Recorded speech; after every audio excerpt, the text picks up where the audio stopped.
Tudo bem? Tá bem, mestre? Prazer? Prazer. Ah, e aí, cara, como é que tá? Tranquilão? Prazer, vou lá ver quem é o Rodrigo, eu não conheço. Tudo tranquilo aí? Tudo tranquilo. Tá massa. Valeu.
Não, eu tirei ela daqui, na verdade.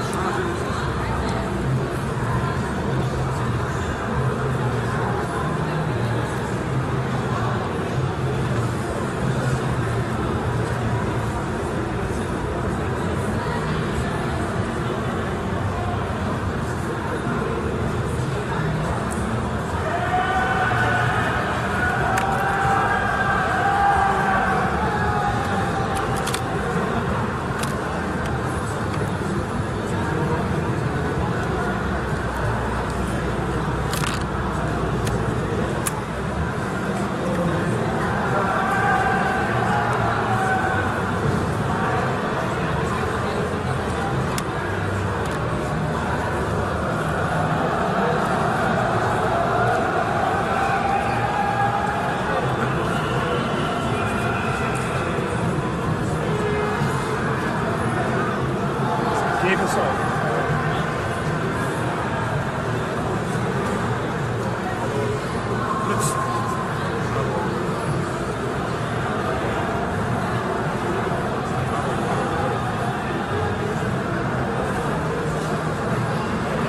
Alô? Alô? Alô? Vou cantar uma música aqui, gente.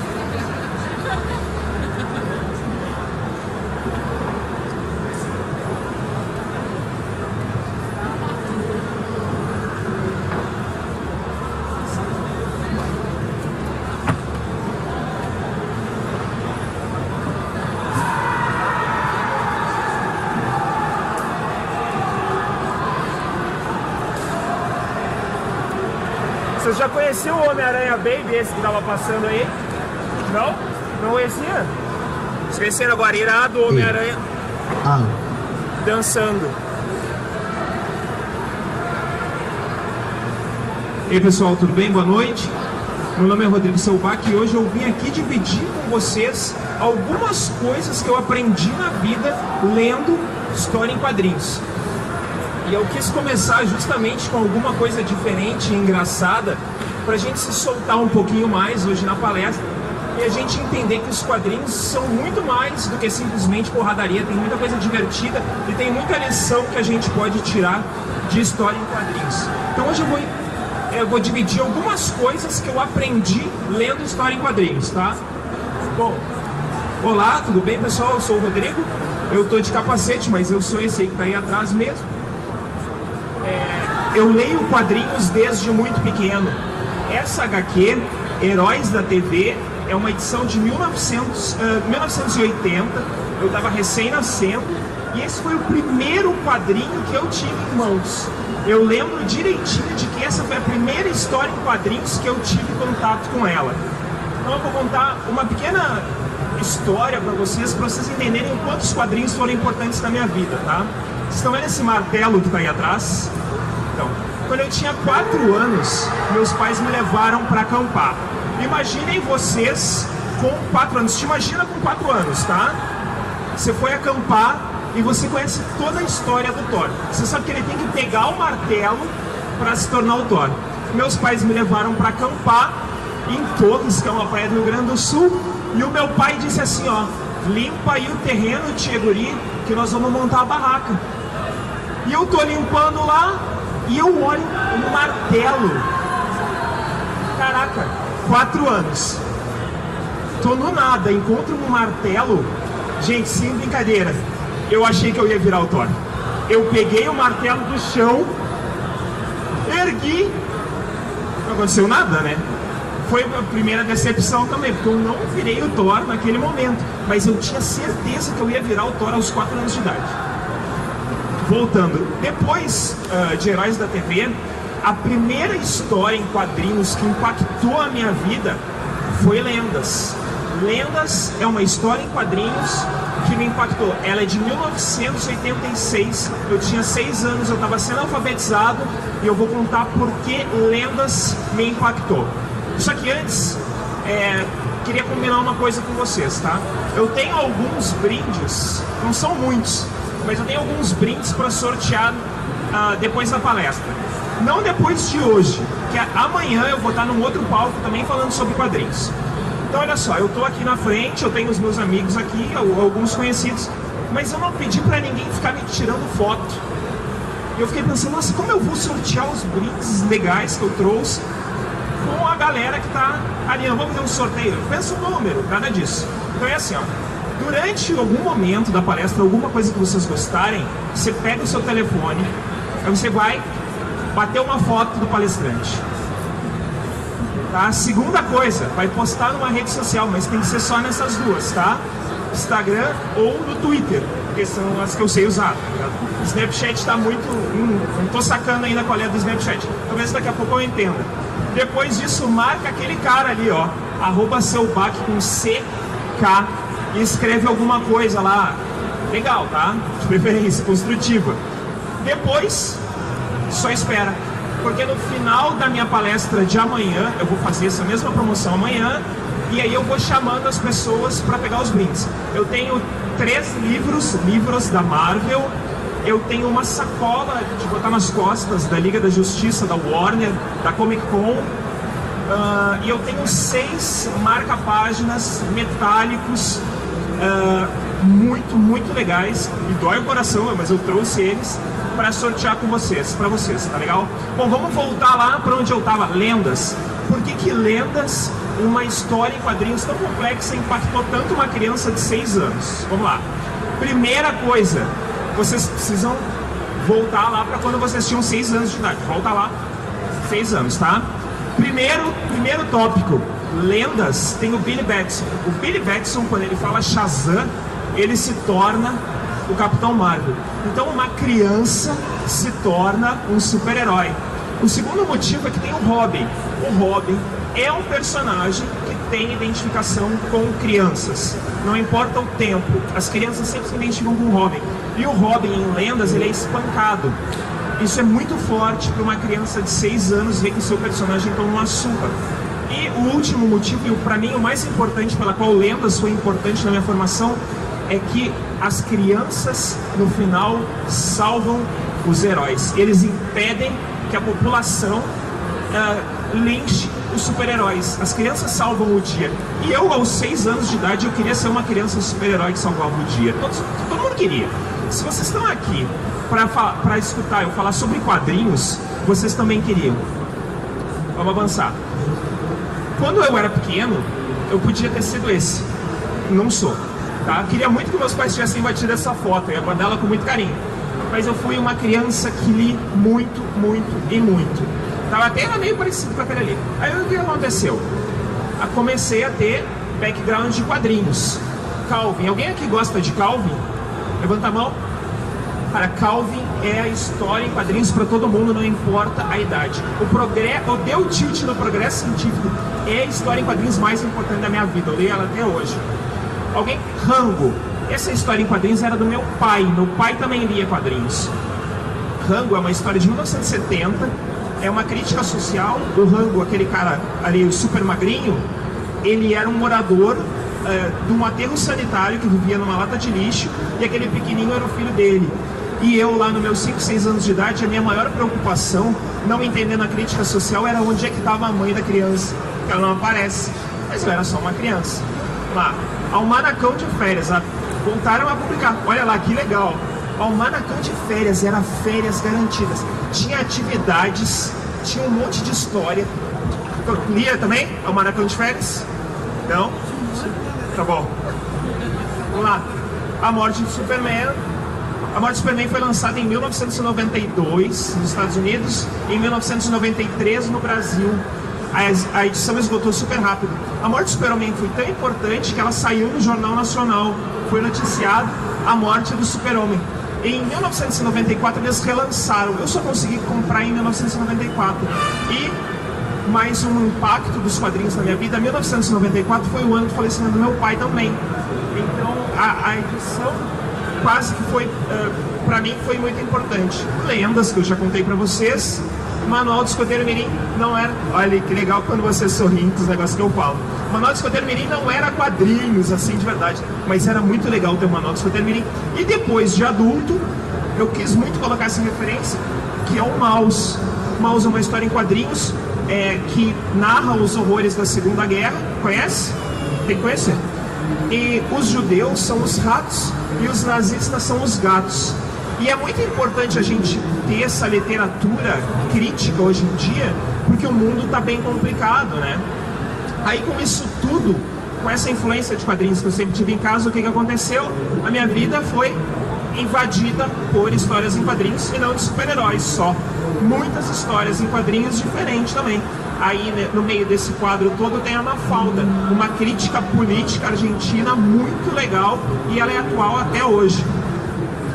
Bom, esse quadrinho, ele acompanha todos os dias da minha vida, tá? Sempre, vão lendo lá, sempre que eu acho que eu tô muito foda num bagulho, que eu tô assim, ó, nossa, eu arrependo nessa parada, eu preciso lembrar dessa chargezinha aí, porque às vezes você tá fazendo uma coisa muito irada, mas você tem que lembrar que não é sempre assim, às vezes sempre que a gente pisa na bola, né? Então esse quadrinho, ele acompanha a minha vida para lembrar que às vezes eu tô tipo super, às vezes eu também comento as minhas falhas, né? Aí o que acontece? Pega aquele Rodriguinho, um moleque super jovem, super lendo história em quadrinhos, todas aquelas influências entrando na vida dele. Temos ali o Superman, o Calvin, que a gente já falou, o Cebolinha, a Mafalda, o Quarteto Fantástico. O Quarteto Fantástico é até hoje o meu grupo de heróis favorito. E acabou que entrou aquilo e acabou saindo ideias, que saiu uma pessoa que eu acho que eu estou muito feliz com a pessoa que eu sou. Professor, bacharelado, formado, tenho uma especialização, sou professor, viajo, escrevo num site legal, e aqui embaixo tô na Campus Party aqui já muitas vezes. Ontem não, mas ano passado, retrasado e antes, eu estava sentado aí no lugar de vocês. E é muito legal hoje estar aqui e ver vocês me assistindo. Muito feliz, muito obrigado por terem vindo. Mas vamos ao que importa, né? Vamos falar da importância dos quadrinhos. Eu queria começar falando desse cara aqui. Ele não tem nada a ver com a indústria dos quadrinhos, tá? Ele é um filósofo, um educador, um pensador. Ele trabalhou com Paulo Freire e ele fez uma reflexão sobre o mercado de trabalho que eu quero trazer para a vida da gente, tá? Então, ele fala, ele está falando sobre uma relação onde você não está feliz no seu trabalho, tá? Então, o que acontece? Ele quis dizer que mesmo num ambiente ou numa situação que você não está super feliz, você pode acabar aprendendo alguma coisa. Quando você assiste uma série, quando você assiste um filme, quando você lê um livro, quando você lê um quadrinho, você pode só ler as pancadarias, você pode só gostar porque ele é super colorido, ou você pode tentar ler além do que está escrito. O que significa aquilo? Qual é o contexto daquela história toda, né? Vamos lá. Eu vou tratar alguns tópicos com vocês hoje, tá? Persistência, religião, inspiração, esperança, quebra de paradigmas e criação. Persistência. Persistência, eu quero trazer o Superman para mostrar por que eu estou falando de persistência. E eu não estou falando do super-herói Superman, mas eu vou falar desses dois caras. Eles são o Jerry Siegel e o Joe Shuster. Eles eram imigrantes judeus que fugiram da fome na Europa e foram para aquela Nova York que era até então receptiva a todos os imigrantes. E quem assistiu Gangues de Nova York, é um excelente filme, eu recomendo, sabe que não era bem assim essa alegria toda de chegar e ver a Estátua da Liberdade, né?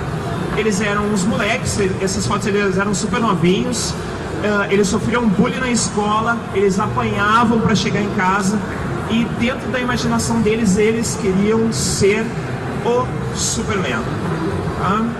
Bom, eles tiveram um tempo X desde a ideia até o final, até a criação do Superman. Então eu vou fazer uma pergunta para vocês. Qual foi, não precisa responder, mas pense, o tempo máximo que vocês investiram numa ideia ou num projeto antes de desistir? Se vocês foram adiante, legal, mas se vocês pensam aí, tá? Então, eu fui pesquisar para dar palestra e eu descobri que vários estudos apontam que as pessoas demoram menos de um ano para desistir dos seus projetos. Menos de um ano a gente está desistindo. Quando eu coloquei o termo na internet para procurar, a primeira página do Google inteira era: qual é a hora de desistir do seu projeto? Qual a hora de desistir do seu projeto? E eu coloquei só desistir do projeto tempo. Aí eu, não, peraí, eu vou trocar a pergunta. Eu coloquei só projeto tempo. As referências eram as mesmas. Quando desistir do seu projeto? Por que desistir do seu projeto? A hora certa. Não desistam dos seus projetos. Eu vou mostrar. Todo mundo conhece? Action Comics número 1, a história em quadrinhos mais importante que existe. É um dos pilares da cultura pop que a gente tem hoje em dia. A história em quadrinhos mais desejada e cara da história.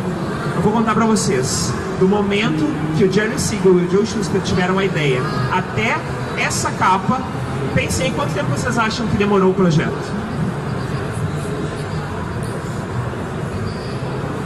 7 anos da ideia até sair essa HQ mais valiosa da história. Bom, a HQ do Superman é o exemplo perfeito do ciclo do sucesso. Eu vou mostrar por quê. Eles pensaram, idealizaram, tentaram. Mas o que eu quero falar é sobre isso aqui, ó. Continue fazendo. Quando o Superman surgiu, ele não era esse semideus que a gente vai se comprar na banca hoje em dia. Olha só, na primeira tentativa, ele era um déspota telepata. Aqueles moleques estavam apanhando na rua pra caramba, tudo que eles queriam era dominar o mundo. Eles queriam parar de apanhar, eles queriam ser os chefes da história toda. Tentativa 2. Esse é o Batman, né? Por quê? Porque eles já estavam numa fase que eles só queriam bater nos outros caras que batiam neles. Na época da publicação daquela HQ que eu mostrei pra vocês, pulava corria mais rápido que o trem, tomava tiro. Hoje em dia o Superman é um semideus e nada disso tem a ver com o Superman, né? Vamos lá, então, Jerry Siegel e Joe Shuster me ensinaram a ser persistente. Persistam nos projetos de vocês, tá? Não desistam. Lembrem o quanto vale hoje a Action Comics, tá? Número 1. Inspiração. Eu deixei ali a cabecinha em branco para não mostrar quem é o personagem que eu vou falar de inspiração. Nós vamos fazer uma brincadeira aqui, tá? Então é assim. Não é quadrinhos, mas vai ser legal para brincadeira. Vocês acham que isso é inspiração ou cópia? Vamos lá. Em 1981, a Nintendo lançou aquele jogo lá, o Donkey Kong. Só que não era esse jogo que vocês lembram, é esse aqui, tá? Todo mundo já viu essa tela para esse jogo? Vai ser, tá? Super legal. É difícil da gente jogar isso hoje em dia, cara. Hoje em dia, a gente tá mega acostumado, morreu, começa do mesmo lugar, e isso começava do zero essa parada. Bom, voltou. Inspiração ou cópia? Na verdade é só inspiração. Em 1982, a Universal Studios processou a Nintendo pelo Donkey Kong. A Nintendo apresentou suas provas, acabou ganhando o processo. Na verdade, o Donkey Kong era para ser o Brutus, sabe o Popeye? E o Mario era para ser o Popeye. Só que a Nintendo não conseguiu os direitos. Então eles acabaram adaptando a história toda. Graças a Deus é esse sucesso que a gente tem hoje. E eles não conseguiram os direitos do Popeye. Quem quiser saber um pouquinho mais sobre essa história específica, esses dois livros são muito legais e contam a história. Vamos passar. Cópia ou inspiração? Uma dica. Um é de 45 e um é de 54. Vou mostrar qual. Não mostrar, vocês já vão saber, mas pode ser inspiração. É inspiração ou é cópia? O Capitão América foi desenvolvido e inventado por um cara chamado que é o Kirby, tá? O Kirby é o King, a gente costuma chamar ele de King nos quadrinhos, tá? Quando ele foi demitido da Marvel, e ele era um dos pilares da Marvel, ele foi para uma outra editora e ele disse assim, ó, eu vou mostrar como é que faz o Capitão América de verdade. Aí ele fez o Fighting America, que na verdade era o Capitão América, só que com outra roupa. Dentre outras coisas, eu escolhi essa capa porque até os sidekicks, os ajudantes, eles são iguais, cara. Olha o cabelinho, uma máscarazinha, a golinha. Olha a golinha do Buck lá, mesma coisa. Bom, para falar de inspiração, então, uma outra brincadeira. Vamos lá, eu vou dar as dicas e vocês pensam no personagem, tá? Que eu tô falando. Homem. Citou quem é? Vamos lá. Encontra uma lâmpada maravilhosa. Dentro dela, uma entidade começa a falar com ele. A lâmpada realiza coisas incríveis. O nome dele começa com Alan. Todo mundo sabe quem é? Em quem vocês pensaram? Você pensou no Aladdin ou no Alan Scott? No Alan Scott, no Aladdin, todo mundo pensou no Aladdin. Não, quem conhece mais quadrinhos talvez tenha pensado no Alan Scott. Então, para falar de inspiração, eu quero falar do Lanterna Verde, mas não desse Lanterna Verde que é o Hal Jordan. Esse cara aqui, da Era de Ouro dos quadrinhos, que é o Alan Scott. Que hoje em dia, esse é ele, aquele é o da Era de Ouro. Bom, vamos falar do Aladdin. Um personagem homem, que encontra uma lâmpada mágica, de dentro dela, uma entidade conversa com ele, e eles fazem coisas incríveis. Aladdin. Alan Scott, homem, encontra uma lâmpada mágica. Essa capa é uma American Comics de 1946 também, bem caro hoje em dia. Dentro da lâmpada, uma entidade começa a conversar com ele, e juntos, ele e a lâmpada, eles fazem coisas incríveis. Outros personagens também são inspiração. Superman é inspirado no Doc Savage. A premissa dele era a moral de Jesus, pulava árvores como Tarzan e corria como ninguém. Essa era a premissa do Doc Savage. É o que era o Superman nos seus primórdios. Essa é muito legal. Eu vou mostrar pra vocês que os 4 do Star Wars, tá me dizendo que não, eu vou te provar. São aqueles 4 lá, tá? Vamos lá. 1. Bate ou não bate? Bate ou não bate? Mais ou menos já? O Jorge Lucas já falou que essa parada é verdade. Jovem, dinâmico e inquieto. Gente, é o mesmo background de equipe. O Jorge Lucas já falou que ele se baseou no Quarteto Fantástico para fazer esses 4. Tá ligado? É o mesmo arquétipo de organização de grupo. Então, o Lanterna Verde me ensinou que eu posso me inspirar sem copiar. Já que a gente está falando em inspiração, a gente vai falar sobre criação. Então, crie e não recrie. Já está o símbolozinho ali na cabeça, quem conhece sabe, estou falando de Watchmen. Esse cara, o Alan Moore, é um dos deuses das histórias em quadrinhos. Aí ele escreveu essa história em 1986, que é o Watchmen. Quando ele escreveu o Watchmen, gosta de Watchmen? Watchmen é um dos maiores clássicos dos quadrinhos. Ele citou os super-heróis numa realidade igual à nossa, na época da Guerra do Vietnã. E ele sempre disse, o Watchmen não faz parte do universo padrão da DC. Mais conhecido por esse símbolo, né, que é o bottom ensanguentado, o símbolo do Watchmen. O que acontece? Em 2012, a DC, louca por dinheiro e por grana, o que fez? Lançou uma história chamada Before Watchmen, não chamou o Alan Moore para escrever, o Alan Moore ficou putaço e foi uma bosta. A história é péssima. Não leiam só o Watchmen original, não vale a pena. O que a gente aprende disso? A DC Comics me ensinou que se o passado foi incrível, isso não só nos quadrinhos, na vida, mas se o passado foi muito legal, se o passado foi incrível, deixe ele continuar sendo incrível. Guardem ele com carinho na memória. Se a gente tentar recriar as coisas do passado como elas foram, a experiência pode não ser muito boa. Crie coisas novas. Bom, vamos lá. Quebra de paradigmas. Isso é um selo, é um Comics Code. Vou mostrar para vocês umas histórias legais sobre ele, tá? Em 1946 saiu esse livro. Um psicólogo alemão radicado nos Estados Unidos, por meio desse livro ele queria provar que histórias em quadrinhos induziam os jovens ao crime e à homossexualidade. A sociedade super puritana da época, a sociedade civil, se virou contra os quadrinhos. Alguém aqui tem alguma profissão que tem conselho?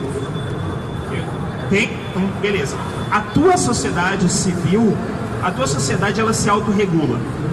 A minha também. O que acontece?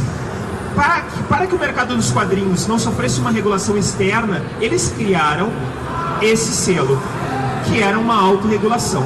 Ele tinha várias regras para se adaptar ao que estava escrito no livro. Eu vou mostrar só um tópico, critérios gerais B do código do Comics Code, que diz: histórias de terror não pode, derramamento de sangue, crimes sangrentos, depravação, luxúria, sadismo, masoquismo não serão permitidas. Acabou 50% das histórias em quadrinhos, já não iam existir mais. Aí o que acontece? Por favor, todo mundo tem que conhecer, tá? Alguém não conhece esses dois caras? Stan Lee e Homem-Aranha. Olha só, o Stan Lee não inventou os quadrinhos, tá? Quando ele chegou na Marvel, ele foi funcionar na Marvel. Chegou na Marvel, a Marvel já existia. Com outro nome, mas já era Marvel. Bom, ele começou... em 1962, ele recebeu uma carta de uma mãe pedindo que eles escrevessem uma história que abordasse drogas. Ela estava muito preocupada. No mesmo ano, o departamento antidrogas do governo americano escreveu para o Stan Lee e disse assim, ó, faz uma história aí que trate de drogas. O Stan Lee escreveu o quadrinho e a única menção a drogas é essa aqui, ó. Eu botei... quem quiser saber mais sobre essa história, sobre o Stan Lee, esse livro aqui, Marvel Comics, a História Secreta, é ótimo, tá? Ele escreveu essa cena é a única cena que cita quadrinhos, tá? O Peter Parker diz que ele prefere investir a vida correndo risco, enfrentando vilões, do que usando drogas. O que acontece? Ele foi lá na Comics Code e disse, ó, aqui tá a minha história em quadrinhos. Passou e eles deram não. E ele ficou com esse negócio na cabeça, nossa, essa história é muito sensacional, o que eu vou fazer? publicou. E olha lá, não tem o Comics Code. 1962, ele teve a coragem de fazer essa história. A distinta concorrência é como o Stan Lee chamava a DC Comics, tá? Distinta concorrência. Em 1971, olha quanto tempo depois, a DC Comics teve a coragem de fazer a mesma coisa. E deu um jeito ainda de tratar de drogas e passar com o selo. Bom, os quadrinhos e o Stan Lee me ensinaram que nós podemos quebrar paradigmas. Não tenham medo do que tá escrito, tá? A gente tem que desafiar as coisas. Se for verdade, tudo bem. Se não for, a gente vai ter essa marca de ter quebrado um paradigma. Pode ser um paradigma só da vida da gente, que tá tudo tranquilo também, não tem problema. Religiosidade. Olha só, eu não sei em que mundo vocês estão vivendo, tá? Eu estou vivendo num meio parecido com esse, só que eu tenho certeza que esse aí já está defasado, tá? Já tem muito mais coisa aí do que tem nessa imagem. A gente vai fazer uma brincadeira, vai ser super rápida, e eu não quero que a gente debata a religião, tá? Aqui deve ter umas 30 pessoas me assistindo, a gente vai ter, sei lá, umas 7 religiões diferentes. Então a brincadeira é o seguinte: cada um pode ter a sua própria religião, tá? A gente vai aprender nos quadrinhos, levem isso pra vida de vocês. Eu vou dizer o nome do herói, pensa aí na cabeça que religião ele tem, tá? Batman, pensou? Vambora. Anglicano. Capitão América. Sentinela Ômega, ela é do universo do X-Men. Demolidor, todo mundo sabe, né? Todo mundo assistiu o Demolidor na Netflix, né? Ele tá sempre lá na igreja, ele não sai daquela igreja, ele enche todo mundo de porrada e depois vai lá rezar. O Wolverine tem uma religião. Ele mata geral, mas ele tem uma religião. Vocês não vão acreditar, cara. Não faz sentido, né? Quadrinhos é uma coisa linda. Vamos lá, Vampira. Superman. Cara, eu estudei numa faculdade que professa essa religião, e se eu soubesse na época, eu acho que eu teria ido a mais aulas. E teria dito, caraca, faz uma camiseta escrito Superman metodista, sei lá, uma parada assim, tá? E o coisa, judeu. Cada um pode ter sua religião, tá, gente? Nos quadrinhos é assim, a gente tem que viver isso na nossa vida, tá? Cada um tem que ter a sua própria religião. Pra gente começar a direcionar o fim e eu abrir para perguntas, eu quero terminar com esperança. Porque eu acho que é isso que está faltando no mundo e a gente precisa ter um pouquinho mais de esperança. Tô ficando curtinho aqui para mim. Vamos lá. Esperança. Por que eu aprendi esperança com a história em quadrinhos? Não foi lendo, foi estudando a história em quadrinhos, tá? Esse documentário está na Netflix e lá eu descobri o seguinte. Em 1942, os Estados Unidos entraram na Segunda Guerra Mundial. Todo mundo sabe dos horrores da guerra, e de 4 revistas que as famílias mandavam para a Europa, 3 eram revistas de super-heróis. Ótimo livro também, faz um paralelo bem legal dos deuses antigos com os novos deuses que a gente vive hoje em dia. E tem uma passagem bem comprida lá, explicando o quanto quadrinhos eram importantes para a moral das tropas. Aí você vai me dizer assim, pô, Rodrigo, isso é coisa das antigas, né? Você tá falando de Segunda Guerra. Pô, estamos em outro tempo, a vida é diferente. Mas eu vou mostrar pra vocês, eu vou provar que quadrinhos são fonte de esperança e são relevantes até hoje. Não a mídia, papel, física, mas aqueles personagens que a gente gosta, tá? Vamos lá. Ah, não, desculpa, pulei um slide. Os heróis realmente entraram em guerra, tá? O Namor, o Mengato, tem um personagem que chama Mengato de verdade, tá? Batman, que dizem que o Batman não mata e não atira, o Batman foi pra guerra. É da guerra, da época da guerra, a capa mais famosa do Capitão América dando um soco no Hitler. Só homens foram pra guerra? Não. HQs de mulheres, na época também, as personagens femininas foram pra guerra. Vamos lá, Rio Grande do Sul. Minas, Caxias no Rio de Janeiro, Barretos, essa eu não sei onde foi utilizado. A próxima que eu vou mostrar, eu vou contar a história pra vocês. Quando eu tava pesquisando pra fazer o slide, eu fiquei realmente... Eu lembrei dessa notícia que eu vou dar agora, e ela pra mim é a notícia mais emocionante de todas, eu acho que todo mundo conhece. Gente, quem não viu esse vídeo ainda tem que assistir, isso é muito emocionante, tá? Eu vou passar aqui pra gente... O dinâmico, da gente correr, né? Quadrinhos e seus personagens têm provado através do tempo que podem ser fonte de esperança. Lá no começo da palestra eu falei de um menino que em 1994 comprou a morte do Superman, exato no mesmo ano que seu pai faleceu. Bom, vamos recapitular um pouquinho. Falamos de persistência, falamos de religião. Persistência, a gente aprendeu com Superman, Jerry Siegel, Bill Schuster. Religião, cada um pode ter a sua, não tem problema, a gente não vai discutir isso. Inspiração, com Alan Scott e a sua história, que tem o mesmo background de Aladdin. Quarteto Fantástico, Star Wars. Esperança, a gente aprendeu agora com os quadrinhos. Quebra de paradigmas com o mestre Stan Lee. E crie e não recrie. Quem conhece? Professor Xavier, né? Não, brincadeira.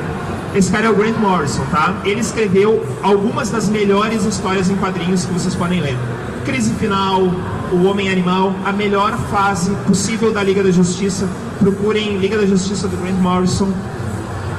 Patrulha do Destino, cara, Patrulha do Destino era super louco. Tinha um personagem, ele não era um humanoide nem bípede como nós, ele era uma rua. A rua era o personagem. E uma fase super polêmica da Mulher Maravilha, uma fase sádica dela, sei lá. E ele tem a seguinte frase: nunca leiam além das páginas coloridas, leiam além disso. Nossa, gente, falta só 10 minutos, parece que eu comecei agora há pouco. Vamos lá. Amanhã eu vou estar no palco Curador 2 com como falar de quadrinhos sem ter lido nenhum. Várias dicas para quem quer falar, chegar no trabalho e falar com seus amigos sobre história em quadrinhos, mas que não está lendo Capitão América desde aquela capa que eu mostrei lá para você dar um suco no Hitler, tá? Começando a encerrar. Eu vou passar um link para vocês, que é o meu e-book do meu blog, As Melhores Listas sobre Quadrinhos. São 18 listas que eu escrevi no meu blog e que pode dar um mega background lá para conversar sobre quadrinhos, uma lista super divertida. É só acessar ali o Tiny URL, clicar no botão, vai estar à direita superior, baixa o livro, é muito legal. Passem o link para outras pessoas, não tem lá, não é uma versão freemium nem nada, é a versão completa. Baixem, se divirtam, me inscrevam, tem os meus links lá, tá? Então, só lembrando, bate a foto, publica, Twitter ou no Instagram, @SeuBach, escreve uma coisa legal e aguarda. Bom, eu vou abrir para perguntas, tá? Quanto tempo? Sim. Beleza, peraí. Então, eu sou editor-chefe do Campuseiros Club, uma das comunidades aqui da Campus Party. Sinto muito orgulho de estar lá. Pode me achar em todas essas redes sociais. Aqui embaixo, os blogs que eu escrevo. E eu tenho um bônus para vocês, tá? Eu guardei uma última história em quadrinhos que eu queria dividir com vocês, que é o seguinte. Vou passar a história em quadrinhos, vocês leem, tá?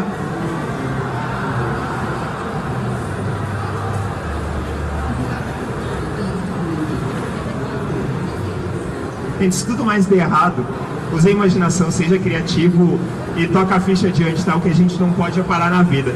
Eu queria muito, de verdade, eu tenho que dar uma palestra amanhã, tá? Mas eu queria muito terminar a palestra fazendo um drop mic, tá ligado? Mas eu acho que não vão deixar, porque eu tenho que palestrar amanhã, eu vou quebrar o material daqui da campus. Então, eu deixo esse drop mic simbólico, pessoal. Eu vou abrir para perguntas. Alguém quer falar alguma coisa? Quer fazer uma pergunta?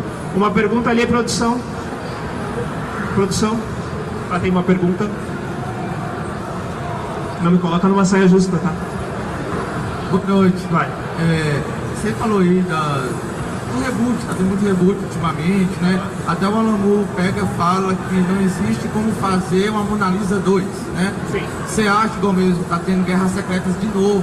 Isso, assim, tá sendo muito caça-níquel e tá prejudicando até a criatividade dos próprios escritores. Para quem não acompanha muito a indústria em quadrinhos, reboot é um botão vermelho. Eu vou falar disso amanhã eu vou falar de reboot. Reboot é um botão vermelho que eles apertam e tudo começa do zero como se nada tivesse acontecido antes, tá? A indústria tem usado muito o argumento do reboot. Amanhã eu vou falar desse cara, é o Savage Dragon. O Savage Dragon é uma revista da Image Comics. Na número 1 era um Savage Dragon, o Savage Dragon pai.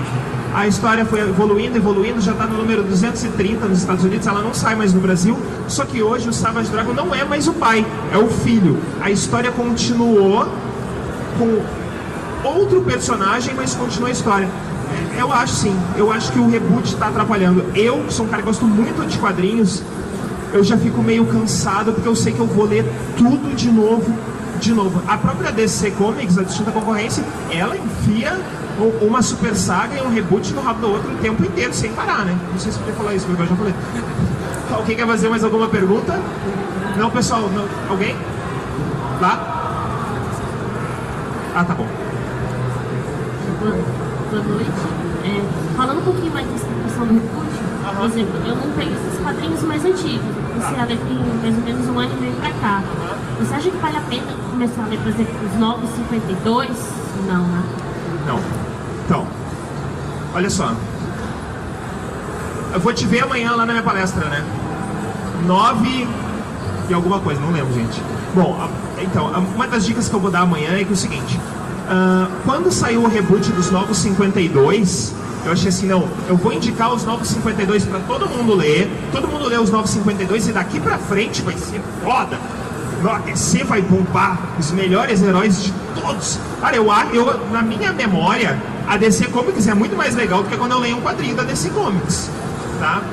Então, eu queria indicar para todo mundo, leia os Novos 52, só que os Novos 52 já acabou, já tem DC Rebirth, que é uma tentativa de buscar uma era de ouro onde os super-heróis eram mais ingênuos. E não cabe, eu acho que hoje não cabe no mundo. A minha sugestão é, se você quer começar a ler quadrinhos hoje, procure por arcos fechados, tá? Uma história de começo e fim com um personagem. Deixa eu dar uma dica pra vocês, não posso botar isso no slide, vai ficar pra vida.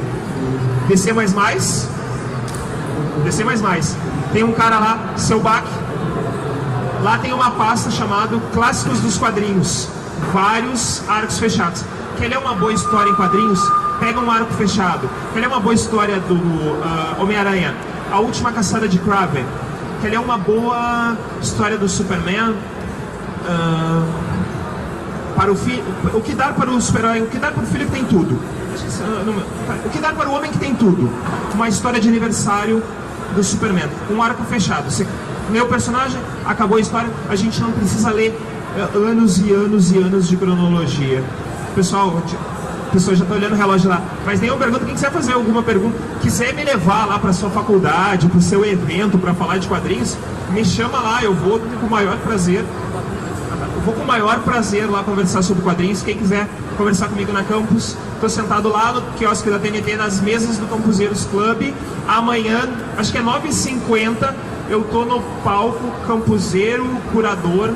Era 2, mas agora eu descobri que não tem mais 2, tem o 0 e tem o 1. Mas eu tô em algum palco, eu espero rever vocês lá, pessoal. Muito obrigado, valeu, um beijo, tchau, tchau.